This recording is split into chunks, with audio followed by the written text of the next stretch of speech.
Hi friends, welcome back to Nisha's Home Cooking. അപ്പോൾ ഇന്ന് കാണിക്കുന്നത് ഹെൽത്തി ആയിട്ടുള്ള ഒരു ബ്രേക്ക്ഫാസ്റ്റ് റെസിപ്പിയാണ്. ഇത് നമ്മൾ ഉപയോഗിച്ചിരിക്കുന്നത് റാഗിയാണ്. റാഗി എല്ലാവർക്കും അറിയില്ലേ, പഞ്ഞപ്പുല്ല് മുത്താറി എന്നൊക്കെ പറയുന്ന ഒരു ധാന്യമാണ്. മില്ലറ്റ് എന്നാണ് ഇത് ഇംഗ്ലീഷിൽ പറയുന്നത്. അപ്പോൾ ഇതുകൊണ്ട് ഞാൻ ദോശയാണ് ഉണ്ടാക്കിയിരിക്കുന്നത്.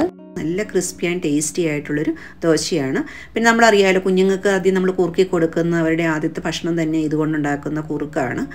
അതുപോലെ തന്നെ മുതിർന്നവർക്ക് കഴിച്ചാലും ഡയബറ്റിക്, കൊളസ്ട്രോൾ ഇതൊക്കെ കൺട്രോൾ ചെയ്യാനായിട്ട് വളരെയധികം സഹായിക്കും. പിന്നെ ഇതിനകത്ത് ധാരാളം ഇരുമ്പ് സത്തും ആൻറ്റി ഓക്സിഡൻസ് ഒക്കെ അടങ്ങിയിട്ടുള്ളത് തന്നെ വളരെ ഹെൽത്ത് ബെനിഫിറ്റ് ഉള്ള ഒരു ധാന്യമാണ്. പിന്നെ ധാരാളം ഫൈബർ അടങ്ങിയിട്ടുണ്ട്. അപ്പോൾ നമുക്ക് ശരീരത്തിന് ആവശ്യമായുള്ള പോഷകം കിട്ടാനും അതുപോലെ തന്നെ കോൺസ്റ്റിപ്പേഷൻ അതുപോലുള്ള പ്രോബ്ലമൊക്കെ അവോയ്ഡ് ചെയ്യാനും പറ്റും. അതുപോലെ നല്ല ക്രിസ്പി ആൻഡ് ടേസ്റ്റി ആയിട്ടുള്ളൊരു ദോശയാണ്. അപ്പോൾ ഈ ടേസ്റ്റി ആയിട്ടുള്ള ഈ ദോശ നമുക്ക് എങ്ങനെയാണ് ഉണ്ടാക്കണമെന്ന് നോക്കാം. പിന്നെ എപ്പോഴും ഞാൻ പറയാറുള്ള പോലെ നിങ്ങൾ എൻ്റെ ചാനൽ സബ്സ്ക്രൈബ് ചെയ്തിട്ടില്ലെങ്കിൽ സബ്സ്ക്രൈബ് ചെയ്ത് സപ്പോർട്ട് ചെയ്യുക. അപ്പോൾ നമുക്ക് വീഡിയോയിലേക്ക് പോകാം. അപ്പോൾ ഇതിനു വേണ്ടി ഞാനിവിടെ എടുത്തിരിക്കുന്ന റാഗി 1 കപ്പ് റാഗിയാണ് എടുത്തിരിക്കുന്നത്. 240 ml കപ്പിന് 1 കപ്പ് റാഗി എടുത്തിട്ടുണ്ട്. അപ്പം പ്രത്യേകിച്ച് അളവൊന്നുമില്ല, ഏതെങ്കിലും ഗ്ലാസ് ഉള്ളെങ്കിൽ അതിനകത്ത് മാത്രം എടുത്താലും മതി. ഇതിപ്പോൾ ഞാൻ ഫുൾ റാഗി മേടിച്ചിട്ടുണ്ട്. നല്ല നീറ്റായിട്ട് ക്ലീൻ ആയിട്ടുള്ള റാഗിയായിരുന്നു. നല്ലപോലെ വാഷ് ചെയ്തിട്ട് ഞാനിപ്പോൾ എടുത്ത് വെച്ചിട്ടുണ്ട്. അപ്പോൾ നമുക്ക് ഇത് കല്ലോ മണ്ണോ ഒക്കെ ഉണ്ടെങ്കിൽ അരിച്ചൊക്കെ എടുക്കണം. ഇപ്പോൾ എൻ്റെ നല്ല ക്ലീൻ ആയിട്ടുള്ളതായിരുന്നു, അതിൻ്റെ ആവശ്യം വന്നില്ല. അതിനുശേഷം ഇതിലൂടെ ചേർക്കാനുള്ളത് ഒരു 1/4 കപ്പ് ഉഴുന്നാണ് എടുത്തിരിക്കുന്നത്. അതുപോലെ 1 ടീസ്പൂൺ ഉലുവ. അപ്പോൾ ഉലുവ കൂടുതൽ വേണ്ടവർക്ക് 1-2 സ്പൂണൊക്കെ ഇടുകയും ചെയ്യാം. ഉലുവ ഉഴുന്നും കൂടി നല്ലപോലെ കഴുകിയെടുക്കാം. കഴുകിയെടുത്തുകൊണ്ട് വന്നിട്ടുണ്ട്. ഇനി നമുക്കിത് രണ്ടും ഒന്ന് സോക്ക് ചെയ്യാൻ വെക്കണം. ഒരു 3 to 4 hours സോക്ക് ചെയ്താൽ മതി. ഇപ്പോൾ രണ്ടും കൂടി ഞാൻ സോക്ക് ചെയ്യാൻ വെച്ചിട്ടുണ്ട്. ഞാൻ സോക്ക് ചെയ്യാൻ വെച്ചിട്ട് 4 മണിക്കൂറായിട്ടുണ്ട്. ഇപ്പോൾ ഞാൻ എടുത്ത് നോക്കി നല്ലപോലെ കുതിർന്ന് വന്നിട്ടുണ്ട്. ഇനി കുതിർത്ത വെള്ളമൊക്കെ കളഞ്ഞിട്ട് ഒന്നും കൂടി ഒന്ന് കഴുകിയെടുത്തിട്ട് വരാം. ഇപ്പോൾ കുതിർത്തിരുന്ന വെള്ളമൊക്കെ കളഞ്ഞ് 1-2 പ്രാവശ്യവും കൂടി കഴുകിയെടുത്തുകൊണ്ട് വന്നിട്ടുണ്ട്. ഇനി അരയ്ക്കാം. ഇപ്പോൾ നമുക്കൊരു മിക്സിയുടെ ജാറിലോട്ട് ഇതിട്ട് കൊടുക്കാം. അപ്പോൾ ഈ സമയത്ത് ഇതിനകത്ത് ഈ വെള്ളവും ഞാൻ ഉപയോഗിക്കുന്നില്ല. നമ്മൾ ഓൾറെഡി ഉഴുന്ന് കുതിർത്താനായിട്ട് കുറച്ച് വെള്ളം ഒഴിച്ചിട്ടുണ്ടല്ലോ. അപ്പോൾ ആ വെള്ളത്തിലാണ് നമ്മൾ അരച്ചെടുക്കുന്നത്. അതുകൊണ്ട് ഇതിനകത്ത് ഇപ്പോൾ ഞാൻ വെള്ളം ഒട്ടും ചേർക്കാതെയാണ് റാഗി അതിനകത്തോട്ട് ഇട്ട് കൊടുക്കുന്നത്.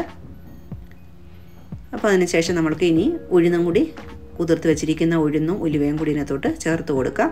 അപ്പോൾ ഏകദേശം നമുക്ക് അത് അരയ്ക്കാനുള്ള വെള്ളം അത്രയാണ് ഞാൻ ചേർത്തിരുന്നത്. അപ്പോൾ ഇനി നമുക്ക് അഡീഷണലായിട്ട് വെള്ളത്തിൻ്റെ ആവശ്യം ഉണ്ടാവത്തില്ല. ഇപ്പോൾ രണ്ടും കൂടി ഇതെല്ലാം കൂടി നമുക്ക് ഇനി അരച്ചെടുക്കാം. ഇനി നമുക്ക് ഇതിനകത്തോട്ട് ചേർത്ത് കൊടുക്കേണ്ടത് കുറച്ച് ചോറാണ്. ഇപ്പോൾ ഞാനൊരു 1/4 കപ്പ് ചോറ് തന്നെയാണ് എടുത്തിരിക്കുന്നത്. അപ്പോൾ ചോറ് വേണ്ടാത്തവർക്ക് അവലെടുക്കാം കേട്ടോ. അവൽ കുതിർത്തിട്ട് ഇപ്പോൾ ഈ ഒരു അളവിൽ നമുക്ക് കുതിർത്ത് അവലെടുത്താലും മതി. കൂടുതൽ ആവശ്യമില്ല, ഇത്രയും മതി. അതിനുശേഷം പിന്നെ നമുക്കിതിനെ ഒന്ന് നല്ലപോലെ അരച്ചെടുത്തിട്ട് വരാം. അപ്പോൾ നമ്മൾ സാധാരണ ദോശയ്ക്ക് അരയ്ക്കുന്ന ആ ഒരു പാകത്തിൽ തന്നെയാണ് ഞാനിപ്പം അരച്ചെടുത്തിരിക്കുന്നത്.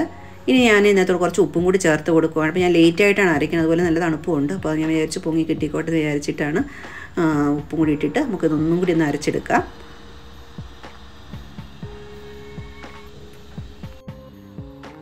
ഇപ്പോൾ ഇതേ നന്നായിട്ട് അരച്ചെടുത്തുകൊണ്ട് വന്നിട്ടുണ്ട്. കണ്ടോ, ഇപ്പം നമ്മൾ സാധാരണ നമ്മൾ ദോശയുടെയൊക്കെ പാകത്തിന് അരയ്ക്കുന്ന അതേ പാകത്തിൽ തന്നെയാണ് നമ്മൾ അരച്ചെടുത്തിരിക്കുന്നത്. അപ്പോൾ അരച്ച മാവ് നമുക്കൊരു ബൗളിലോട്ട് ചേർത്ത് കൊടുക്കാം. ഒത്തിരി നീണ്ടു പോകാതെ നമുക്ക് അരച്ചെടുക്കണം. ഇനിയിപ്പോൾ ഞാൻ നോക്കിയപ്പോഴത്തേക്കും നമ്മുടെ മിക്സിയുടെ ജാറിലൊക്കെ കുറച്ച് നല്ലപോലെ പറ്റിയിരിപ്പുണ്ട്. അപ്പോൾ നമുക്ക് അതും കൂടി ഒന്ന് കഴുകിയെടുക്കാം. ഒത്തിരി വെള്ളം ചേർത്തില്ല, 2-3 സ്പൂൺ വെള്ളം ഒഴിച്ചിട്ട് അതും കൂടി ഒന്ന് കഴുകിയെടുത്തിട്ട് വന്നിട്ടുണ്ട്. അപ്പോൾ അതും കൂടി ചേർത്ത് കൊടുത്തിട്ടുണ്ട്. ഇപ്പോൾ നമുക്ക് നല്ലപോലെ ഒന്ന് കലക്കിയിട്ട് മിക്സ് ചെയ്ത് വെക്കണം. ഇപ്പോൾ നിങ്ങൾക്ക് സ്പൂൺ കൊണ്ടോ അല്ലെങ്കിൽ കൈ കൊണ്ട്, ഇപ്പോൾ ഞാനിത് കൈ കൊണ്ട് 2-3 മിനിറ്റ് ഒന്ന് നല്ലപോലെ ഒന്ന് മിക്സ് ചെയ്ത് കൊടുക്കുന്നുണ്ട്. പെട്ടെന്ന് ഫെർമെൻ്റ് ആകാനുള്ള ഹെൽപ്ഫുൾ ആകുമല്ലോ. ഞാനിവിടെ നല്ലപോലെ മിക്സ് ചെയ്ത് എടുത്ത് വെച്ചിട്ടുണ്ട്. അപ്പോൾ രാത്രിയിലാണ് നമ്മൾ അരച്ച് വെക്കുന്നത്, രാവിലത്തേക്ക് ബ്രേക്ക്ഫാസ്റ്റിന് വേണ്ടിയിട്ടാണ്. അപ്പോൾ നമുക്ക് അടച്ച് വെക്കാം. അപ്പോൾ നമുക്ക് രാവിലെ ആയിട്ടുണ്ട്. നമുക്ക് ഈ മാവൊന്ന് തുറന്ന് നോക്കാം.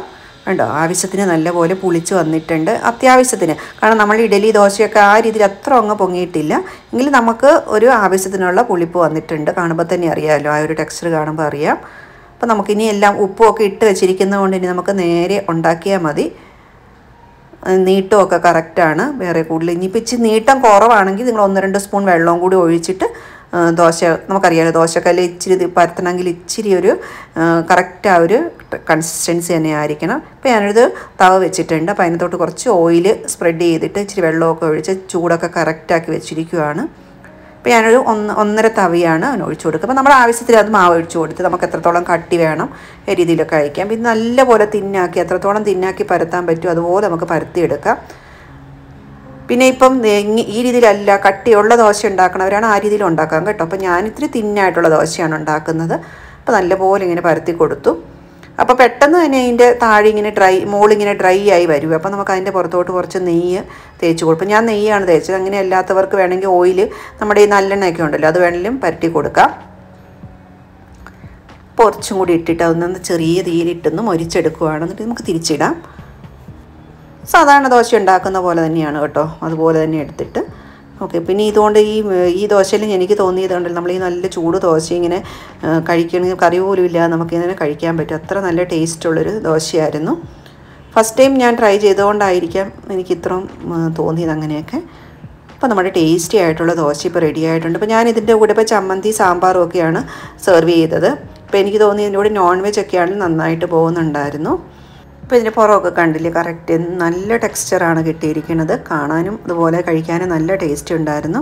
അപ്പോൾ നമുക്കൊന്ന് മുറിച്ച് നോക്കാം. ഇത് എത്ര നല്ല ക്രിസ്പി ആയിട്ടുള്ളൊരു ദോശയായിരുന്നു. അത് കഴിക്കാനായിട്ട് നല്ലതായിരുന്നു. നോക്കാം, അതിന് കറിയുടെ കൂട്ടി കഴിച്ചപ്പോഴും നല്ലതായിരുന്നു. ശരിക്കും പറയാൻ നമുക്ക് ഒത്തിരി ഹെൽത്ത് ബെനിഫിറ്റ് കിട്ടുന്ന ഒരു ധാന്യമാണ് ഈ റാഗി എന്ന് പറയുന്നത്. അപ്പോൾ നമുക്ക് ദിവസത്തിൽ ഏതെങ്കിലും ഒരു ടൈമിൽ ഉൾപ്പെടുത്തുക, അല്ലെങ്കിൽ ആഴ്ചയിൽ 1-2 ടൈമെങ്കിലും നമ്മൾ ഇത് ചെയ്യുകയാണെങ്കിൽ നമുക്ക് അതുകൊണ്ട് ഒത്തിരി ഗുണം ഉണ്ടാകുന്നതായിരിക്കും. അപ്പം നിങ്ങളെല്ലാവരും ഒന്ന് ട്രൈ ചെയ്ത് നോക്കുക. വീഡിയോ ഇഷ്ടപ്പെടുകയാണെങ്കിൽ വീഡിയോ ലൈക്ക് ചെയ്യുകയും ഷെയർ ചെയ്യുകയും ചെയ്യുക. Thank you for watching. പുതിയൊരു നല്ല വീഡിയോ ആയിട്ട് വരുന്നത് വരെ എല്ലാവർക്കും ബൈ.